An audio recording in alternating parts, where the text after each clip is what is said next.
Hello, welcome back to African Professor One. One more time, my name is Bernard Ishibanten. I'm so sorry, I have to change the way I speak today. Today, I've decided to speak English throughout.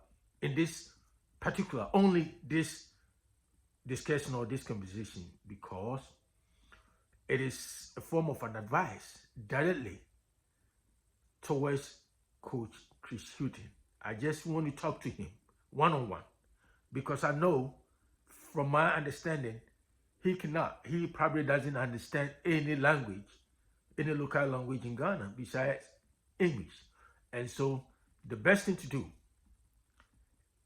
is to speak English so he will understand me, since what I'm talking about is mainly directed towards him. It's about him. It's an advice. It's a form of advice to him.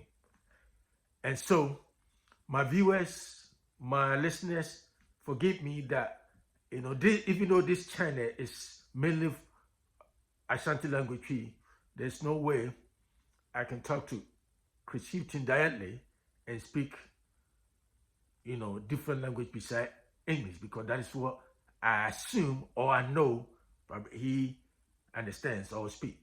So that is the reason. So please forgive me, and that's it. After this particular video, I will make another one, the similar one, but to trying to explain exactly what I said or I directed towards Coach Chris Hughton, right? So for those people who may not be all that comfortable with the English language. So the title of my discussion today is My Unsolicited Advice or an Open Conversation with Coach Chris Hughton. Let me repeat the title of my conversation with Coach today. My Unsolicited Advice or an Open Conversation with Coach Chris Hughton. So, Coach. Hello, Coach. How you doing? I hope you're doing okay. And how are you enjoying your new job as the head of the Ghana national soccer team? So far, you have performed or you have proven that you understand the game of modern soccer. And also, you have also proven to some of us that you are not a kind of a coach or a person who will be pushed around by the Ghana FA. And that is what I like about you. But one personal thing before I start my advice or my conversation, personally, even though I've never met you before, and the chances that maybe we will never cross paths, I still admire you because I'm watching you from afar. I'm in the United States of America, and I think you are in Ghana now. And from here, maybe you go back to England, but that's okay. I admire you from afar. One of the personal connections I think I may have with you is your father is a Ghanaian. And I also have two boys whose father is also a Ghanaian. Me, their mother, just like your mom, is not from Ghana. And so my two sons, their mother is an American. And so your mom is also, I think, an Irish or from UK. So that is the connection I'm trying to strike over here. So in that sense, I think we all have something in common right here. But beside that personal connection or admiration I have for you, I like your professional way, the professional way of doing things. In other words, so far, you have proven to many of us that you are a kind of coach who understands the vagaries or the dynamics of modern soccer. And so far, you have proven, especially looking at or based on the games, the two games between Angola and Ghana, one in Kumasi and the other one in Luanda, Uganda. The way your selection of the players and the tactics, the overall strategy and the tactics by which you use to get 4 points out of 6 points is admirable. And I don't think anybody, I don't even know anybody who really want Ghana soccer to develop or to advance will even have any issue with the way you approach the game. And so that's a good plus. That's a plus. I appreciate that and thank you so much. But this is my advice to you, coach. I know before you became the substantive coach of the national team, you were a technical advisor. I've made a video in Ashanti Twi language and I explained that the reason the Ghana Football Association made you, appointed you as a technical director was their way of trying to condition you in such a way that when eventually or finally you become the substantive coach, you will know the way they do things there. When I say the way they do things, the corrupt practices, or the way they carry out their favoritism tactics. But guess what? I think if that's the plan or that's the plot, they probably have regretted, because so far I know for sure that you have proven to them that you are not a mere pushover. You are not a kind of coach or a kind of person that they can just try to control or push him around. And I like that. I say that because when I look at your team selection, the caliber of the players you chose to represent Ghana in a home and away basis, it tells me, it just tells me right there that nobody at the FA or anybody in Ghana can just tell you to select this player to play because this particular player belongs to my team or this team or that. And I like that. That is what it takes for any career or successful or serious-minded coach. That you don't allow anybody to influence your selection of the players. And so this is what I want you to know. And everybody knows in Ghana. I guess probably they don't want to talk about it.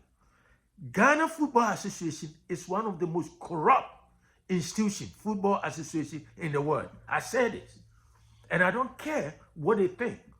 Or I know their stocking trade is that how can you prove? Come and prove it, blah, blah, blah, blah. I said it. If they want me to prove it, they should come here to United States here, and I have evidence to prove that they are corrupt. If they are not corrupt, if they are not control freak, if they don't push coaches around, the Ghana soccer wouldn't be where it is right now. For the past 41 years or so, Ghana, you know, coach, that Ghana is one of the talented soccer nation in the world. But what do we have to show for? Every day we go, first round, second round, or finals, or if we are lucky at the AFCON, we get to the final and then we are eliminated. Why? Because of those plots, that self-serving plots. That is part and parcel of Ghana Football Association. And I know from information I got and a lot of intelligence I've been getting, it seems like this current FA, they don't like you. Why? It's not like they don't like you personally. They don't like you as a coach. It can be personal, that's fine. But they don't like you as a coach. Why? Because they think or they know they can't run you. They can't tell you what to do. And so because of that, and the fact that maybe you have government support, they want to go out and scout for a coach. And normally they go for low-rate countries like Serbia and all those kind of countries, all those coaches who cannot speak or express themselves fluently in English. And so they can just bully their way around that coach. And because you from England, you speak well in English, and they well articulated, they cannot use their second-rate English to run over you. That's also another factor. Maybe people, it's more psychological. That's also another reason. But the main reason is because they cannot run you. And my advice, my unsolicited advice to you is, coach, keep on doing what you're doing. Do not allow Kurt Okraku and his minions, the corrupt minions, run you. Because if you do that, then your career is on the line. You know that the money you get every month or every year is from the government coffers. It's the Ghanaians taxpayers' money that used to pay you. It's not Ghana Football Association money. And so if that's the case, then the government have a say. The government has a say in the way or what kind of coach or what kind of manager they want. It doesn't matter what FIFA says. FIFA probably is more concerned about FAs that go out and try to find money on their own and run the administration just like British FA, does. That is different. But I don't see how a country where everything, money, logistics, everything is provided by the government, and you don't want the government to have a say in the kind of manager they want or the country needs. And so you have majority of Ghanaian full support. Do what you're doing. Do not give in to any pressure from that corrupt and empty-headed Ghana Football Association. We support you. If they start any mess, any BS, please just have a press conference, let the whole world know about it, and we'll take it from there. That's all I want to tell you. That's the brief conversation I want to have with you.